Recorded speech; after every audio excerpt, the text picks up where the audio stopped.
Hello guys, ಹೇಗಿದ್ದೀರಾ ಎಲ್ಲರೂ? Welcome to my YouTube channel.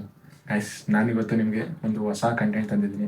ಅದೇನಪ್ಪ ಕಂಟೆಂಟ್ ಅಂದರೆ, ನೀವು ಯೂಟ್ಯೂಬಲ್ಲಿ ಅಪ್ಲೋಡ್ ಮಾಡುವಂಥ ವೀಡಿಯೋಸು ಯಾವ ರೀತಿ ಅಪ್ಲೋಡ್ ಮಾಡಬೇಕು ಮತ್ತು ಅದಕ್ಕೆ ಬೇಕಾಗಿರುವಂಥ ಟಿಪ್ಸ್ಗಳು ಏನೇನು ಅನ್ನೋದನ್ನು ನಾನು ನಿಮಗೆ ಈ ವಿಡಿಯೋದಲ್ಲಿ ತಿಳಿಸ್ಕೊಡ್ತೀನಿ. ಗೈಸ್, ನನ್ನ ವೀಡಿಯೋ ಇಷ್ಟ ಆದರೆ ಮಾತ್ರ ಸಬ್ಸ್ಕ್ರೈಬ್ ಮಾಡಿ, ಲೈಕ್ ಮಾಡಿ. ಬೇರೆಯವ್ರ ಥರ ನಾನು ಎಲ್ಲರೂ ಸಬ್ಸ್ಕ್ರೈಬ್ ಮಾಡಿ, ಲೈಕ್ ಮಾಡಿ ಅಂತ ಹೇಳಲ್ಲ. ಸೊ ನನ್ನ ವೀಡಿಯೋ ನೋಡಿ ಕಂಪ್ಲೀಟಾಗಿ ನಿಮಗೆ ಇಷ್ಟ ಆಯಿತು ಅಂದರೆ ಲೈಕ್ ಮಾಡಿ, ಸಬ್ಸ್ಕ್ರೈಬ್ ಮಾಡಿ. ಬನ್ನಿ ಗೈಸ್, ಮತ್ತೆ ತಡೆಯೋಕ್ಕೆ ಶುರು ಮಾಡೋಣ ವೀಡಿಯೋನ. ಗೈಸ್, ಈಗ ನಾನು ಹೇಳುವಂಥ ಈ 5 ಟಿಪ್ಸ್ನ ನೀವು ಫಾಲೋ ಮಾಡಿದ್ರೆ ಖಂಡಿತವಾಗ್ಲೂ ನೀವು ಯೂಟ್ಯೂಬಲ್ಲಿ ಸರ್ವೈವ್ ಆಗೇ ಆಗ್ತೀರಾ, ಮತ್ತು ಮನಿನೂ ಕೂಡ ಅರ್ನ್ ಮಾಡ್ತೀರಾ, ಮತ್ತು ನಿಮ್ಮ ಒಂದು 4000 ವಾಚ್ ಟೈಮ್ ಅವರ್ಸ್ ಏನಿದೆ ಅದನ್ನು ಕೂಡ ಕಂಪ್ಲೀಟ್ ಮಾಡ್ತೀರಾ. ಸೊ ಗೈಸ್, ಬನ್ನಿ, ವೆಯ್ಟ್ ಮಾಡಿಸೋದು ಬೇಡ, ಫಸ್ಟ್ನೇ ಟಿಪ್ ಹೋಗೋಣ. ಫಸ್ಟ್ನೇ ಟಿಪ್ ಬಂದು, ನೀವೇ ನೋಡ್ತಾ ಇದ್ದೀರಾ, ಪ್ರಾಪರ್ ಕಂಟೆಂಟ್ ಪ್ರಾಪರ್ ಆಗಿರಬೇಕು. ಮತ್ತು ಆ ಪ್ರಾಪರ್ ಕಂಟೆಂಟ್ ಮೀನ್ಸ್ ಏನಂತಂದರೆ, ನೀವು ಯಾವ ಒಂದು ಕಂಟೆಂಟ್ನ ಬಗ್ಗೆ ವೀಡಿಯೋ ಮಾಡ್ತೀರಾ ಅಥವಾ ಶಾರ್ಟ್ಸ್ ಅಪ್ಲೋಡ್ ಮಾಡ್ತೀರಾ ಅದನ್ನು ನೀವು ಫಸ್ಟೇ ಡಿಸೈಡ್ ಮಾಡಿ. ಯಾಕಂತಂದರೆ ನೀವು ಯಾವ್ಯಾವುದೋ ಕಂಟೆಂಟ್ನ ಮಾಡ್ತಾ ಹೋದರೆ ಜನರುಗಳಿಗೆ ಅದು ರೀಚ್ ಆಗೋಕ್ಕೆ ಹೋಗಲ್ಲ. ಸೊ ನೀವು ಒಂದೇ ಒಂದು ಸಿಂಗಲ್ ಕಂಟೆಂಟ್ ಬಗ್ಗೆ ಸ್ಟಿಕ್ ಆನ್ ಆಗಬೇಕು. ಆ ಒಂದು ಕಂಟೆಂಟ್ ಬಗ್ಗೆ ಮಾತ್ರ ಹೆಚ್ಚಾಗಿ ಫೋಕಸ್ ಮಾಡ್ತಾ ಹೋಗಿ. ಸೊ ಆವಾಗ ಕನ್ಸಿಸ್ಟೆಂಟ್ ಇರುತ್ತೆ. ಸೊ ನೆಕ್ಸ್ಟ್ ಬಂದು, ನಿಮ್ಮ ಓನ್ ಕಂಟೆಂಟ್ ಆಗಿರಬೇಕು. ನೀವು ಯಾವುದೋ ಒಬ್ರದ್ದು ಬೇರೆಯವ್ರದ್ದು ಕಾಪಿರೈಟ್ ಬರೋ ಥರ ಕಂಟೆಂಟ್ನ ಮಾಡಬೇಡಿ. ಯಾಕಂದರೆ ಮಾಡೋದ್ರಿಂದ ನಿಮಗೆ ಯಾವುದೇ ಕಾರಣಕ್ಕೂ ಅದು ವ್ಯೂಸ್ ಬಂದರೂ ಕೂಡ ನಿಮಗೆ ಅದು ಯೂಸ್ಲೆಸ್ಸು. ಸೊ ಇದು ಮೊದಲನೇ ಟಿಪ್ಪು. ನಿಮಗೆ ವೀಡಿಯೋನ ಬೇಗ ಮುಗಿಸ್ತೀನಿ, ಯಾಕಂತಂದರೆ ಸ್ವಲ್ಪ ಡ್ಯೂರೇಷನ್ ಕಡಿಮೆ ಇದೆ. ಸೊ ಪ್ರಾಪರ್ ಕಂಟೆಂಟ್ ಅನ್ನೋದು ಮೊದಲನೇ ಟಿಪ್ ಆಗುತ್ತೆ. ಸೊ ನೀವು ಇದನ್ನು ಫಾಲೋ ಮಾಡಬೇಕು.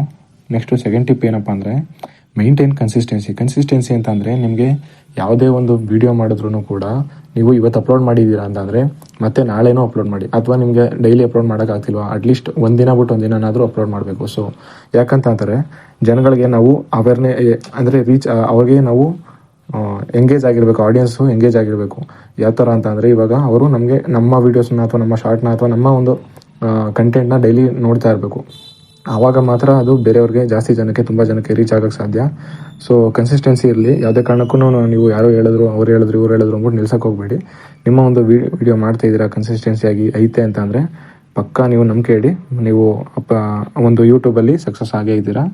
ಅದರಲ್ಲಿ ಡೈಲಿ ಅಪ್ಡೇಟ್ ಮಾಡ್ತಾಯಿರಿ. So next engaging the audience, ಆಡಿಯನ್ಸ್ನ ಎಂಗೇಜ್ ಆಗಿಟ್ಕೊಳ್ಳೋದಕ್ಕೋಸ್ಕರನಾದರೂ ನೀವು ನಿಮ್ಮ ಕಂಟೆಂಟ್ನ ಕಂಟಿನ್ಯೂ ಮಾಡಬೇಕು. ಗೈಸ್, ನೆಕ್ಸ್ಟ್ ನೋಡೋದಾದರೆ, ಯೂಸ್ ಹ್ಯಾಶ್ಟ್ಯಾಗ್ಸ್ನ ಯೂಸ್ ಮಾಡಿ. ಯಾಕಂತಂದರೆ ಮೋಸ್ಟ್ ಆಫ್ ದ ಕಂಟೆಂಟ್ಸು ಅದು ರನ್ ಆಗೋದೇ ಅದರ ಹ್ಯಾಶ್ಟ್ಯಾಗ್ಸ್ ಬೇಸ್ ಮೇಲೆ. ಸೊ ನೀವು ನಿಮ್ಮ ವೀಡಿಯೋಗಳಿಗೆ ಹ್ಯಾಶ್ಟ್ಯಾಗ್ಸ್ನ ಆ್ಯಡ್ ಮಾಡೋದಾಗಿರ್ಬೋದು, ಅಥವಾ ಅದಕ್ಕೆ ರಿಲೇಟೆಡ್ ಕಂಟೆಂಟ್ನ ಅಥವಾ ರಿಲೇಟೆಡ್ ಹ್ಯಾಶ್ಟ್ಯಾಗ್ಸ್ ಏನೇನಿರುತ್ತೋ, ಈಗ ನೀವು ಯಾವುದಾದ್ರೂ ಒಂದು ಪ್ರಾಡಕ್ಟ್ ಬಗ್ಗೆ ಅಥವಾ ಯಾವುದಾದ್ರೂ ಒಂದು ಮೂವಿ ಬಗ್ಗೆ ಅಥವಾ ಜಾಬ್ ಬಗ್ಗೆ ಏನು ಕಂಟೆಂಟ್ ಮಾಡ್ತಿದ್ದೀರೋ ಅದ್ರ ರಿಲೇಟೆಡ್ ಹ್ಯಾಶ್ಟ್ಯಾಗ್ಸ್ ಏನು ಬರುತ್ತೋ ಅದನ್ನು ಆ್ಯಡ್ ಮಾಡಿ. ಅಲ್ಲಿ ಕೆಳಗಡೆ ಆ್ಯಡ್ ಟ್ಯಾಗ್ಸ್ ಅಂತ ಇರುತ್ತಲ್ಲ, ಅಲ್ಲಿ ಹ್ಯಾಶ್ಟ್ಯಾಗ್ಸ್ ಆ್ಯಡ್ ಮಾಡಿ. ನಿಮ್ಗೆ ಏನಾದರೂ ಗೊತ್ತಾಗಲಿಲ್ಲ ಅಂತಂದರೆ ನಿಮಗೆ ಗೂಗಲಲ್ಲಿ ಹೋಗಿ ನಿಮ್ಮ ಕಂಟೆಂಟ್ ಏನಿರುತ್ತೋ ಅದನ್ನು ಸರ್ಚ್ ಮಾಡಿ, ಅದ್ರ ಬಗ್ಗೆ ಹ್ಯಾಶ್ಟ್ಯಾಗ್ಸು ತುಂಬಾ ಸಿಗುತ್ತೆ. ಸೊ ಆ ಹ್ಯಾಶ್ಟ್ಯಾಗ್ಸ್ನ ಆ್ಯಡ್ ಮಾಡೋದು ಮರಿಬೇಡಿ. ಇದು ಕೂಡ ಮೇನ್ ಟಿಪ್ಪು. ಅದರಲ್ಲಿ ಕಂಟೆಂಟ್ ರಿಲೇಟೆಡ್ ಹ್ಯಾಶ್ಟ್ಯಾಗ್ಸೇ ಇರಲಿ. ಮತ್ತು ನೀವು ತುಂಬ ಏನು ಮಾಡಿ ಅಂತಂದರೆ, ನೀವು ಏನಾದ್ರು ಟೆಕ್ ಬಗ್ಗೆ ಅಥವಾ ಟೂಲ್ಸ್ ಬಗ್ಗೆ ಅಥವಾ ಒಂದು ಅನ್ಬಾಕ್ಸಿಂಗು ಅದು ಅಥವಾ ಯಾವುದ್ರ ಬಗ್ಗೆ ಏನಾದರೂ ಮಾಡಲಿ, ಹೌ ಟು ಅನ್ನೋ ಒಂದು ಹ್ಯಾಶ್ಟ್ಯಾಗ್ಸ್ನ ಮರಿದೇ ಹಾಕಿ. ಯಾಕಂದರೆ ಅದು ಮೇಜರಾಗಿ ಯೂಟ್ಯೂಬಲ್ಲಿ ರನ್ ಆಗುವಂಥ ಒಂದು ಹ್ಯಾಶ್ಟ್ಯಾಗ್ಸು. ಸೊ ಬನ್ನಿ ಗಾಯ್ಸ್, ನೆಕ್ಸ್ಟ್ ಟಿಪ್ ಹೋಗೋಣ. ನೆಕ್ಸ್ಟ್ ಟಿಪ್ ಏನಂತ ಹೇಳಿದ್ರೆ, ವಿಡಿಯೋ ಅಥವಾ ಶಾರ್ಟ್ ಟೈಟಲ್ಲು. ನೀವು ಯಾವ ಒಂದು ವಿಡಿಯೋ ಮಾಡ್ತೀರೋ ಅಥವಾ ಶಾರ್ಟ್ ಕ್ರಿಯೇಟ್ಸ್ ಮಾಡ್ತೀರೋ ಆ ಒಂದು ವಿಡಿಯೋದು ಅಥವಾ ಕಂಟೆಂಟ್ದು ಟೈಟಲ್ ಏನಾಗಿರಬೇಕು ಅಂದರೆ ಪ್ರಾಪರ್ ಆಗಿರಬೇಕು. ಯಾಕಂತಂದರೆ ನಿಮ್ಮ ಒಂದು ಟೈಟಲ್ಲು ಕರೆಕ್ಟಾಗಿಲ್ಲ ಅಂತಂದರೆ ಜನಗಳಿಗೆ ಅದನ್ನ ರೀಚ್ ಆಗೋಕ್ಕೆ ಸಾಧ್ಯ ಇಲ್ಲ. ಈಗ ನಾನು ಹೇಳಿದೆ, ಯೂಸ್ ಹ್ಯಾಶ್ಟ್ಯಾಗ್ಸ್ ಅಂತ. ಹ್ಯಾಶ್ಟ್ಯಾಗ್ಸ್ ಮುಖಾಂತರನೇ ನಿಮ್ಮ ಟೈಟಲ್ನ ಹುಡ್ಕೋದು ಕೂಡ. ಈಗ ಅವ್ರೇನಾದರೂ ಹೌ ಟು ಅಂತ ಹುಡುಕ್ತಿದ ತಕ್ಷಣ ನಿಮ್ಮ ಕಂಟೆಂಟ್ ಅವ್ರಿಗೆ ರಿಲೇಟೆಡ್ ಅಲ್ಲದೆ ಹೋದರೂ ಕೂಡ ಜನರಿಗೆ ಅದು ರಿಲೇಟೆಡ್ ಅನಿಸುತ್ತೆ. ಸೊ ನೀವು ನಿಮ್ಮ ವಿಡಿಯೋ ಟೈಟಲ್ನ ಪ್ರಾಪರಾಗಿ ಹಾಕಿ. ಜೊತೆಗೆ ಬೇರೆ ಥರ ಏನೇನೋ ಹಾಕಕ್ಕೆ ಹೋಗ್ಬೇಡಿ. ನಿಮ್ಮ ಕಂಟೆಂಟ್ ಏನೇನಿರುತ್ತೋ ಅದ್ರ ರಿಲೇಟೆಡ್ ಮಾತ್ರನೇ ಹಾಕಿ. ಅದು ಆಗ ಬೇಗ ಆಡಿಯನ್ಸ್ಗೆ ರೀಚ್ ಆಗುತ್ತೆ. ಸೊ ಅವರು ಸರ್ಚ್ ಮಾಡಿದಾಗ ನಿಮ್ಮ ಕಂಟೆಂಟು ಸಿಗುತ್ತೆ. ಓಕೆನಾ ಗೈಸ್? ನೆಕ್ಸ್ಟು ಲಾಸ್ಟ್ನೇ tip, unlisted the video for 25 minutes.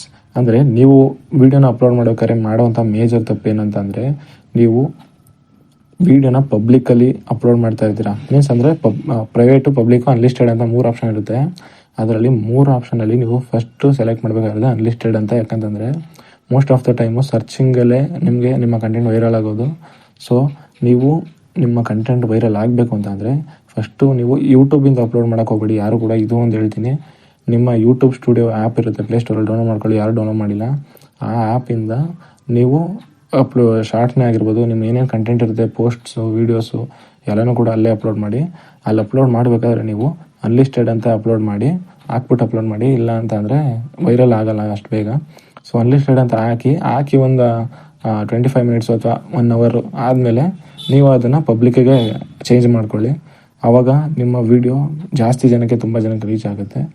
So ನಿಮ್ಮ ಒಂದು ಕಂಟೆಂಟ್ನ ಇನ್ನೂ ಒಂದು ಲಾಸ್ಟ್ ಟಿಪ್ ಏನಪ್ಪ ಅಂತಂದರೆ ನನ್ನ ಕಡೆಯಿಂದ, ನಿಮ್ಮ ಒಂದು ಕಂಟೆಂಟನ್ನು ಬೇರೆ ಒಬ್ಬರು ಚಾನಲಲ್ಲಿ ಅಥವಾ ಯಾವುದಾದ್ರೂ ಒಂದು ಫೋನಲ್ಲಿ ಅಪ್ಲೋಡ್ ಮಾಡಿದ ತಕ್ಷಣವೇ ಸರ್ಚ್ ಮಾಡಿ. ನಿಮ್ಮ ಒಂದು ಕಂಟೆಂಟಲ್ಲಿ ಟೈಟಲ್ ಏನು ಹಾಕಿರ್ತೀರಾ ಅಥವಾ ಯಾವುದ್ರ ಬಗ್ಗೆ ಕಂಟೆಂಟ್ ಮಾಡಿರ್ತೀರಾ ಅದನ್ನು ಸರ್ಚ್ ಮಾಡಿ.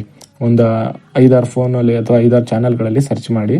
ಆಗ ನಿಮ್ಮ ಸರ್ಚ್ ಮಾಡ್ತಾ ನೀವು ಆ ಒಂದು ಕಂಟೆಂಟ್ನ ನೀವೇ ವೈರಲ್ ಮಾಡ್ಬೋದು. ಸೊ ಇದು ಕೂಡ ಒಂದು ಮೇಜರ್ ಟಿಪ್ಪು. ಸೊ ಗೈಸ್, ನನ್ನ ಒಂದು ವಿಡಿಯೋನ ಇಲ್ಲಿಗೆ ಎಂಡ್ ಮಾಡ್ತೀನಿ. ಯಾಕಂತಂದರೆ ನೆಕ್ಸ್ಟ್ ಅಪ್ಕಮಿಂಗ್ ವೀಡಿಯೋಸಲ್ಲಿ ಇನ್ನೂ ಲೆಂತಿ ವೀಡಿಯೋಸ್ ಮಾಡ್ತೀನಿ.